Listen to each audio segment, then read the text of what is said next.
bakit mo ba siya pinakidnap? Anong balak mo sa kanya? Sagabal siya sa amin dalawa ni Benji. At isa pa, namatayan ako ng anak Nelson. Kaya dapat lang na mamatayan din ng anak yung Sharina niya. Kailangan ba talagang madamay ang isang inosenteng bata? Isipin mo, Nelson.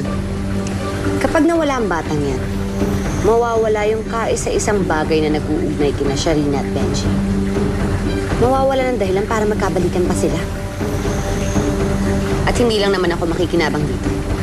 Pareho tayo. At isa pa, hindi ka ba naaalibadbaran sa tuwing nakikita mo yung batang yan? Multo yun sa nakaraan ni na Benji at Sharina na dapat nang ilibing. Nasaan si Joy? Gusto ko siyang makita. Gusto kong siguraduhin na hindi na siya makikita pa ni Sharina at Benji. Lahat na ng mga posibleng pwedeng pagtaguan ni Gimo napuntahan na namin, wala pa rin talaga. Saan kaya dinanigin mo ang anak ko? Baka kung anong gawin niya kay Joy. Wala sanang masamang nangyari kay Joy. Alam niyo po, hindi ko talaga maintindihan. Wala namang kasalanan si Kuya Benji sa pagkamatay ni Sunshine.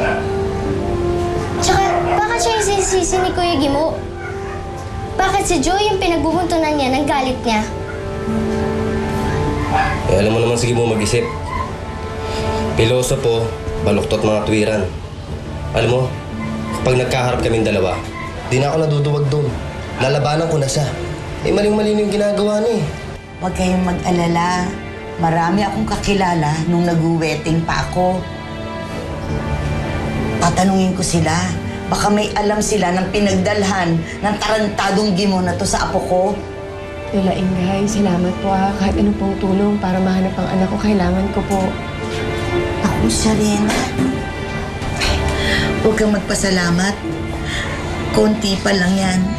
Dahil kailangan kong bumawi sa lahat ng mga kasalanang nagawa ko sa'yo.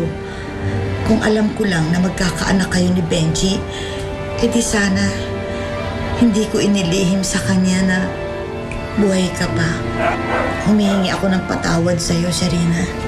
Lola Ingay, kalimutan na po natin yon. Ang mahalaga po sa akin, mahanap ko po ang anak ko.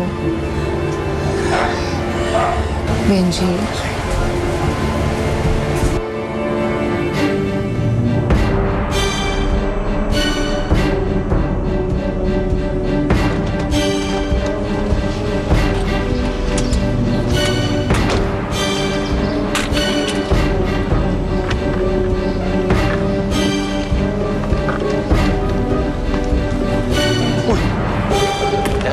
Emmy! Ano ginagawa mo dito? Ha? Gimo!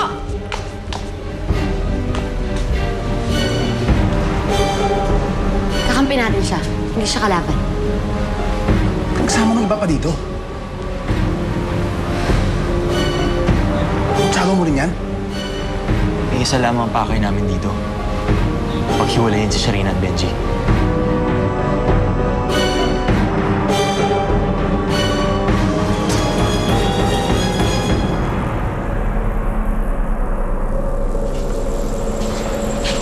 Joy! Tatay Nelson! Tay, sinusundan niyo na po ba ako? Iuwi niyo na po ba ako sa atin? Bakit kita uuwi? Eh, di ba dati ko pa ayaw sa'yo? Alam mo, pabor nga sa akin na tuluyan ka na mawawala. Pabigat ka sa amin ni Sharina eh. Tatay Nelson, huwag niyo po akong iwan dito. Isama niyo na po ako. Ilayo niyo na po ako dito. Parang awa niyo na po. May nang bahala sa batang to. Nakita mo na. Sabi ko naman sa'yo, kakampi natin si Nelson, di ba? Sige nga.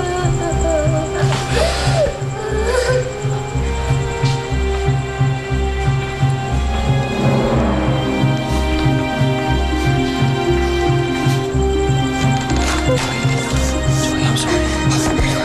Huwag ka na umiyak. Joy, huwag ka po. Hindi totoo yung sinabi ko kanina. Liligtas kita, okay? Okay? Ako bahala sa'yo. Ako bahala. Sorry.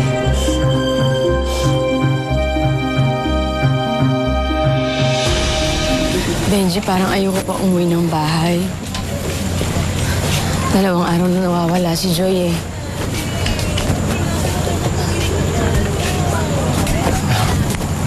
Pero 2 araw ka na rin walang tulog.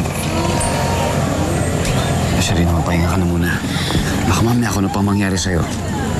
Eh Benji, paano ko naman ipipikit yung mata ko? Paano ko makakatulog? Kung iniisip ko si Joy na wala sa tabi ko. Ayoko yung mangyari sa kanyang masama. Alam ko. Anong gagawin ko? Anong silbi ng pagdilit ng mata ko kung wala si Joy? Kung may mangyaring masama sa kanya? Wala mangyayari masama sa kanya. Hindi ako susuko. Hahanapin ko siya. Okay. Pahinga ka lang. Ha? Ako naman ang bahala. Puro ka lang salita, Benji. Nasaan naman ginagawa mo dito? Si Benji ang dapat kong tanungin kung anong ginagawa niya sa'yo. Wala kami ginagawa masama. Masamang agawin ng asawa ng iba. Oo nga, Kasaldero. Pero siya pa rin ang ina ng anak ko.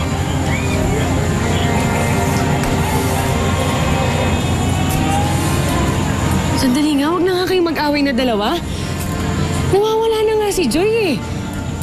Pwede ba nila umalis ka na? Huwag ka na magulo dito! Ako? Ako yung tatabuhin mo? Bakit ako? Halika na nga, halika na. Halika na, Benji. Eh kung sabihin ko kaya na alam ko kung nasaan si Joy.